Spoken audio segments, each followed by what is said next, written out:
Hello नमस्ते invest with च्यानलमा हजुरहरूलाई स्वागत छ।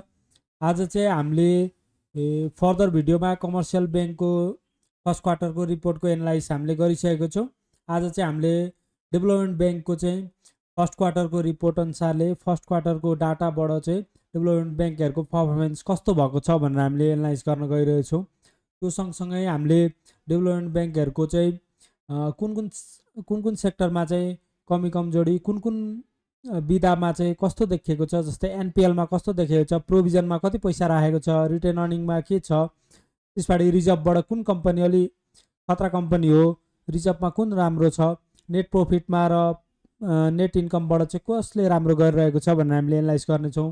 त्यही क्रममा हामीले हेऱ्यौँ भने इपिएसको आधारमा यो वर्षको इन्कम चाहिँ कुन डेभलपमेन्ट ब्याङ्कले राम्रो गर्यो भनेर हेर्दाखेरि चाहिँ हामीले एलबिबिएल लुम्बिनी विकास ब्याङ्कको चाहिँ 22 को इपिएस निकालेको छ र हामीले त्यो सँगसँगै अर्को हेऱ्यौँ भने साइनको छ 20 को इपिएस र केएसबिबिएलको 19 को छ, सिन्धुको 16, एमएनबिएल मुक्तिनाथ जुन चाहिँ पेडअपको क्यापिटलमा सबभन्दा ठुलो डेभलपमेन्ट ब्याङ्क हो त्यसको 16 छ र जिबिबिएल सेकेन्ड ठुलोको चाहिँ 15.9 छ।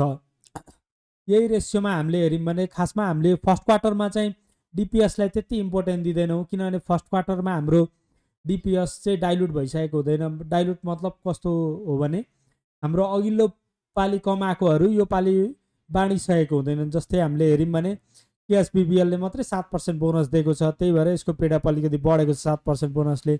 अरू कुनै पनि कम्पनीले चाहिँ डिभिडेन्ड एनाउन्स नगरिसकेको कन्डिसन हुन्छ नेपालको मार्केटमा चाहिँ। हामीले फर्स्ट क्वार्टरमा जहिले कुनै पनि प्राय ब्याङ्कहरूले अथवा डेभलपमेन्ट ब्याङ्कहरूले डिभिडेन्ड एनाउन्स नगरिसकेको त्यो कारणले चाहिँ त्यो पैसा पनि देखेको कारणले चाहिँ फर्स्ट क्वार्टरमा डिपिएसहरू अलि राम्रो नै देखिने गर्छ अरू क्वार्टरको भन्दा, किनभने यसमा चाहिँ 2 वर्षको डाटाहरू हुन्छ, किनभने अघिल्लो वर्षको पनि डाटा हुन्छ र यो वर्षको पनि डाटा हुन्छ। त्यही भएर डिपिएस अलि राम्रो देखिने हुन्छ इपिएस भन्दा।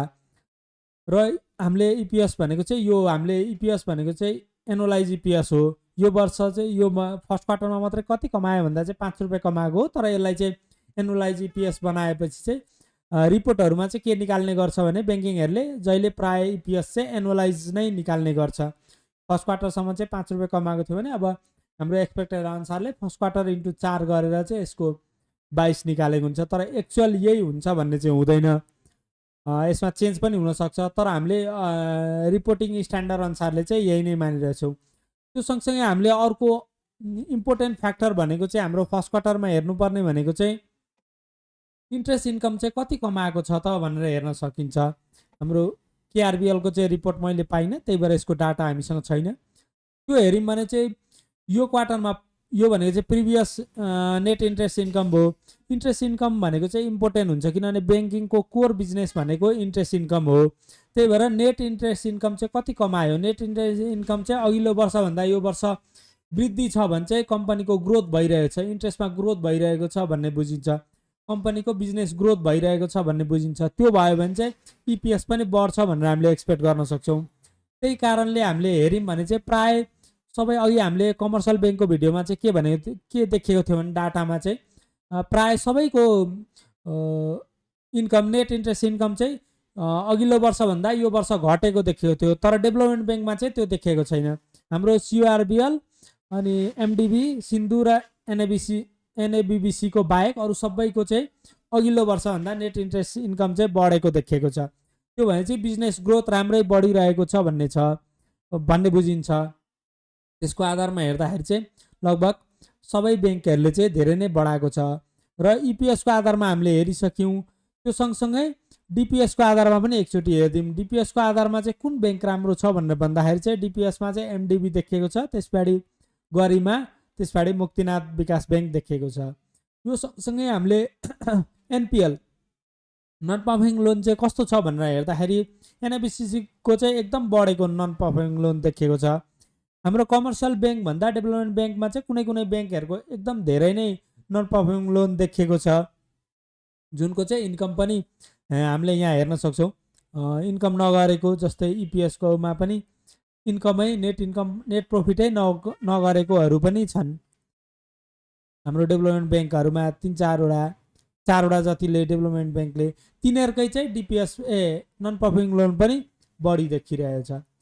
त्यो आधारले हाम्रो राष्ट्र बैंकको गाइडलाइन्सले चाहिँ के भन्छ भने 5 भन्दा मुनि छ भने डिभिडेन्ड दिन पाउने भन्ने मार्केटमा त्यो किसिमको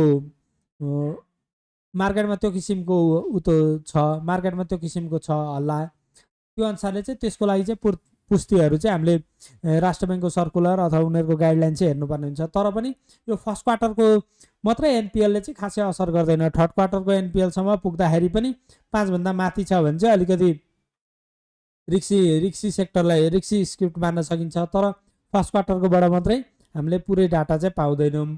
त्यो सँगसँगै अर्को हाम्रो प्रोभिजन कमाउनु त कमायो, तर एनपिएल बढीको कारणले प्रोभिजनमा कति पैसा राखेको छ भन्दा जुनको एनपिएल बढी हुन्छ जेनरली खासमा प्रोभिजन पनि त्यसैको बढी हुनुपर्ने, तर त्यो सधैँ त्यही कन्डिसन लागू हुन्छ भन्ने चाहिँ हुँदैन।